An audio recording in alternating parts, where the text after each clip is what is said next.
All right, we're at the Lit Clinic podcast. Hello, everyone. So we're putting on an absolute clinic, and today we're talking about motivation, baby.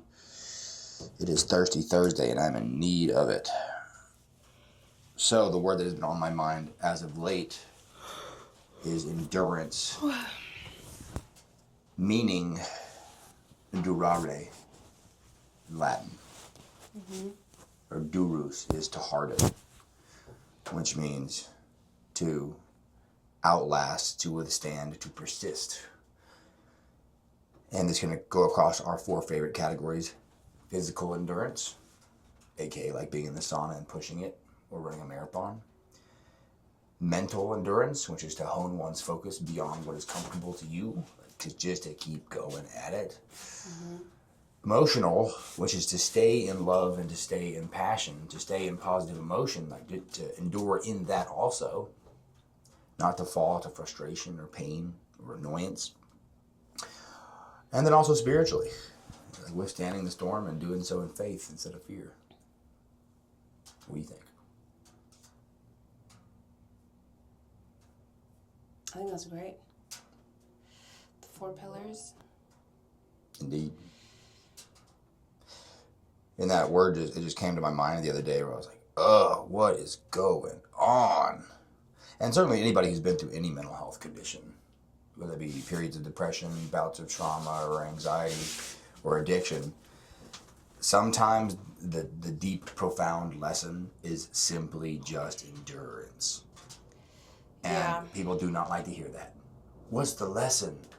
We're literally just strengthening you and hardening you in your principle and your backbone. Yeah. However, it's not going to be fun. Yeah. It's not going to be like winning the championship game. Yeah. Type feeling where it sets you up. It sets you up to do that, though. Yeah, it does. Yeah. This is why in practice you would train so much further than in games. Yeah. So that way, like, you don't get lazy at the end of your shot or at the end of the game. You get fatigued. Like, people tend to wilt and to break. So a wise man once told me that you can't boil water in a styrofoam cup. The vessel is incapable of handling the heat. So to harden, endurance, means that we're simply just going to get tough as a boot. And if you're meaner than hell, and you're not going to give up, you're not going to quit, the odds of your dream, your idea, your goal, whatever it is that you're trying to create, in our case, our relationship and our family,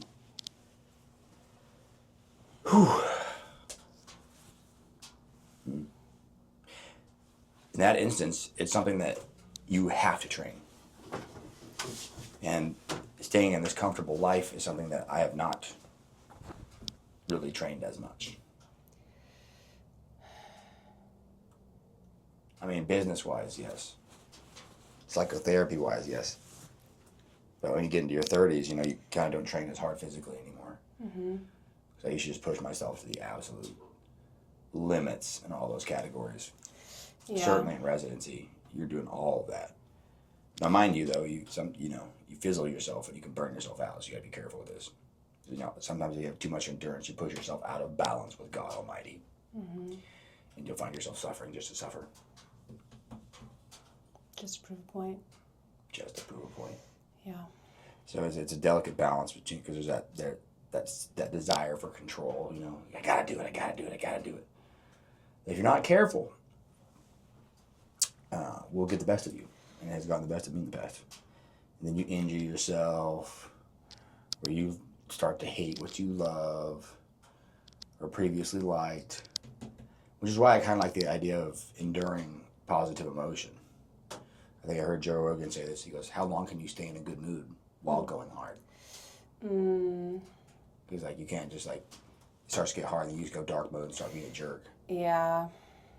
How can you endure in love and in positive emotion? That's a thing for me, is if we're about to start having these kids and you're going to be tired as hell around them. Yeah. I'm a guy who can pop off pretty quick. And if I do, I can be, pretty not good, aggressive, and say a lot of mean things or do stupid things quickly. Now, I think the benefit here, and what I want to tie this into some neuroscience for the good people, the anterior mid-cingulate cortex, AMCC abbreviated, it seems to be the brain area responsible for willpower and tenacity. Mm-hmm. So like David Goggins, right? Mm-hmm. This capacity to just go, go, go, go, go. It's the effort engine in our brain. So the older generation, they're great at this. They're not talking about mental health. They're not talking about back pain. Yeah. They're just like, you gotta pick it up and go. You know? Yeah. I don't know how my dad does it. There's something different. This man works 60 hours a week, 6 days a week, has one day off, and he's meal prepping his ass off all day long, doing yard work, catching up on all the chores. He's probably never rested. And then does it all over again the next day. Happy as hell. And he still comes over and brings Leo food. That's crazy. And checks on me, calls me, and makes sure that I'm not climbing too high on ladders or getting on high chairs. I'm like, all right. I mean, the immigrant work ethic is a thing, you know? Yeah. I feel like it keeps him alive. Yeah, right now. Being in really good shape helps. You know? Yeah, he's definitely stays extremely active. Mm. And Yeah, my dad's the same way. How are you doing that? Like, if my dad has too much free time, it's not good. Yeah. Probably true with all those old guys. They probably start self-destructing. Yeah, that's right, go to the casino. Yeah. I was saying, my dad, if you got 8 kids, you know, you have that's to. true. Like, endurance is like, it's wired into you. You can't not do it at that point in time. Mm-hmm. This is the important part, is once you have it, you know, the AMCC is built up. That means your effort engine is high, and you can just go, go, go, go, go. So what I like about this is that it kind of changes that. Sometimes it seems like there's no point, or it's purposeless or meaningless. It's like, well, that's not true. Anytime that you're going through it, wait a minute, I'm training my anterior mid-cingulate cortex. Mm-hmm. That is going to get bigger and better. It actually responds more when we do it in the face of something we don't want to do, because it takes a lot of willpower to push through. Mm-hmm.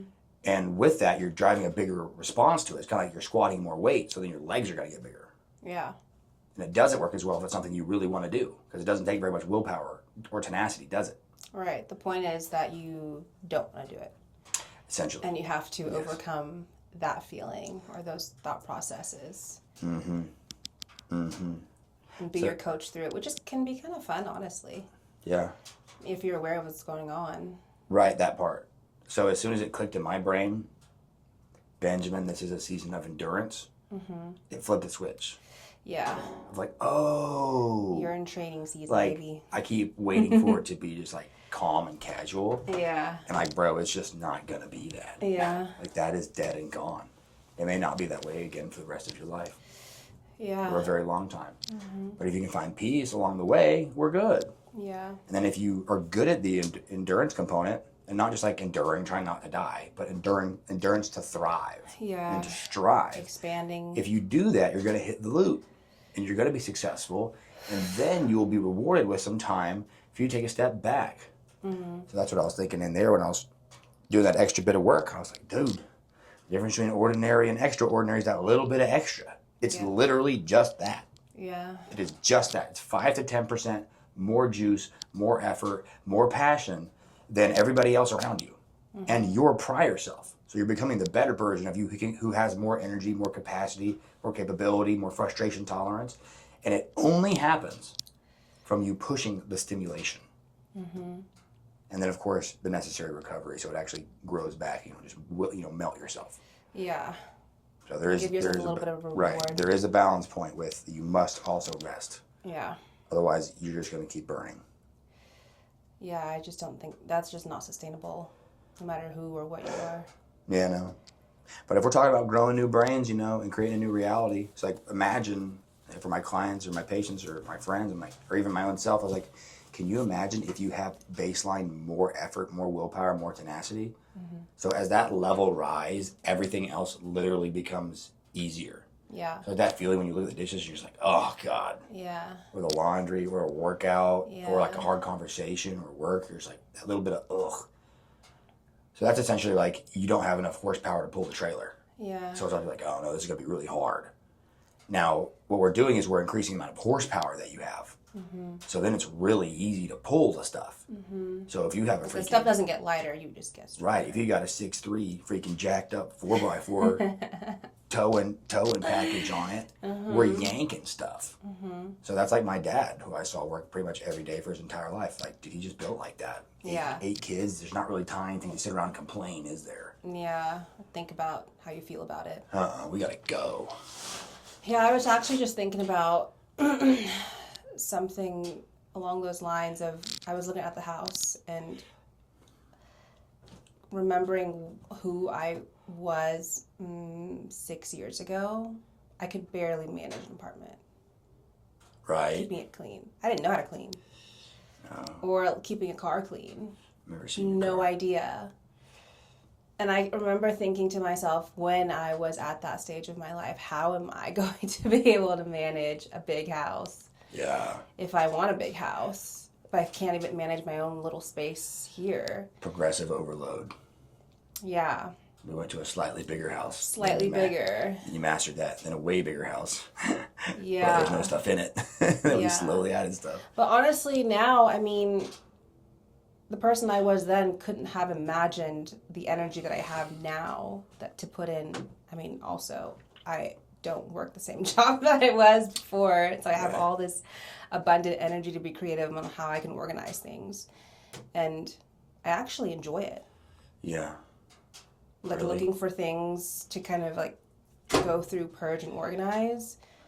It's good for me, and it's good for my space. Well, they say that organizing your space is organizing your mind. Yeah. Your space is just an outward reflection of your mind. Your environment. So whenever your house is like that back in the day, that's because your inner environment was also a mess. Yeah. And then I would say the same thing for like my business. It used to be I couldn't even manage one employee myself. Yeah. Right? Or I couldn't even manage being an employee back in the day. Well, it was the worst. And then you become your own employee, and you slowly master that. And then once you've done that, now it's like, okay, I know how to manage me. Now I can start to manage other people. Now I bring on a nurse. Now I bring on another nurse. Now I bring on a nurse practitioner. It's like bang, bang, bang, bang, bang. And there's the same philosophy that we have with, the gym is the same thing that we would want to have for that anterior mid-cingulate cortex. The shift point to me is whenever we see the purpose. Like there's purpose in going a little bit further. Yeah. It is making you absolutely better. And yes, you are going to suffer. And yes, that's the point of doing it. Like a marathon for your brain. But think about a marathon for your emotions, positive emotion, the willingness to do it. Because if you get there and bitch, moan, and complain, all you're doing is wiring that into your system, Yeah. You want to get there in a good mood. And you're not even really getting the benefit of doing the thing. You're just... like doing something with a good attitude versus not a good attitude are completely two different things. Amen. Completely two different things. Staying in some gratitude while it's doing it. Yeah. It's like and it's weird. As soon as you start bitching or complaining, you can feel this negativity just consume you. And then it goes into whatever you do. And then your performance drops, and then you hate it. So to stay in gratitude keeps you in positive emotion. And then you literally inherit energy from it. And I think part of the endurance is you definitely figure that out and learn that in real time. Like I remember running on the treadmill one time for a crazy long time. And as soon as you think a stupid thought, it's like zoom, zoom, zoom, zoom, zoom, zoom.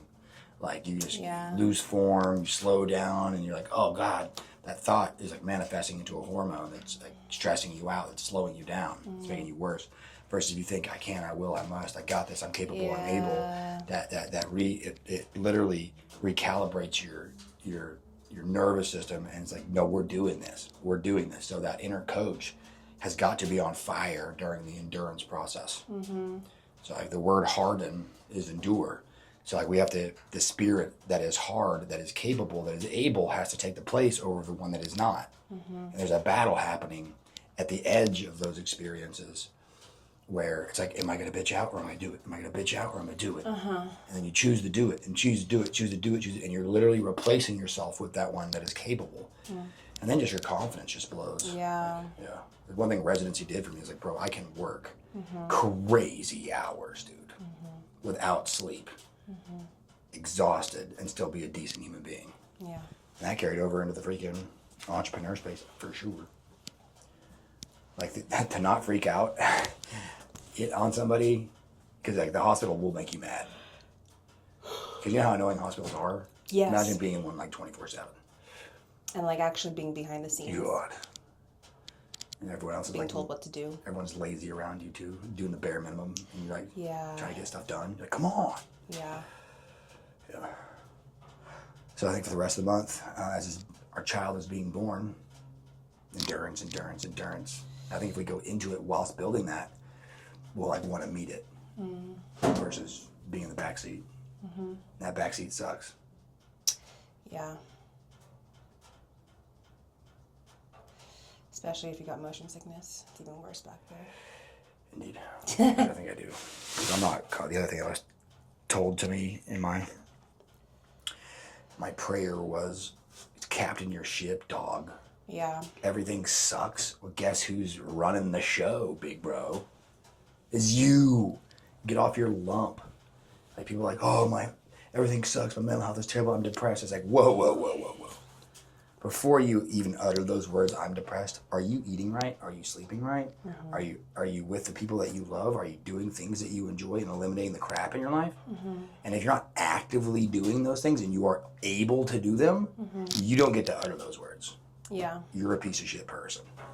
And you're lazy. Yeah. And short-sighted. So then I had that conversation with myself, and you were there. You saw me at my lowest of my lows. Today? Was it yesterday? Where I was like, I'm depressed. And then I bounced back super quick. Because I was like, I can't say that in front of my wife. It's ridiculous. Especially when it's all my fault. It does feel nice to get that off my chest, though. Like, I'm just not in a good spot. Yeah. And then that also made me reflect on, this is all my fault. This is all super controllable. Mm-hmm. And then I locked in. And have the best, like, probably 30 hours since. Yeah. Well, I mean, I found myself in that position because I didn't endure. I uttered some things. I said, I'm starting my speaking career. I'm dropping these pods every day. I'm lighting the people up. So I spoke those words, and I did it for a couple of days, and then it fizzled. And there it was a couple weeks later. I'm like, something's wrong. It's like, you didn't keep the promise to yourself. The pain and the procrastination you chose over your promise to yourself and to your gifts.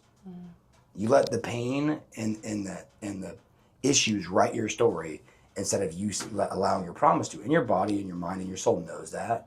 So then it's mad at you. It's like, come on, bro. And then you're missing out on all the dopamine and connection and fiery experiences you would have had doing what you said you promised you would do. Right? Because now I'm replacing it. Instead of it being like me creating something, I'm just like kind of getting by. So now like, my brain's programming you for something great, for something special. When you have a vision, it's like, yo, we're gonna do this. It's gonna be awesome. You're speaking to rooms, you're reaching the people. So like, it's ready for that. And now you get there and it's flat because you're not doing anything. And now you get this giant letdown effect, essentially. Neurochemically, you're just like, man, this sucks. Shout out forgiveness, though. Big time. Yeah. Needed that. It's freely given, hallelujah. So you can lock in at any moment. So, and honestly, it doesn't take much. It's kind of crazy. Once you get the momentum going, just do like 2 or 3 things for ourselves. Yeah. Then we ball out. Like we had a really good date night, really good sleep schedule. We woke up on time, went on a walk, got a workout in, had some epic conversations in the parking lot of the gym, and right back on it, baby. Yep. And then that's what made me actually want to endure more. Okay, y'all, word of the month is endurance. I'm going to stop talking. Any closing thoughts or ideas?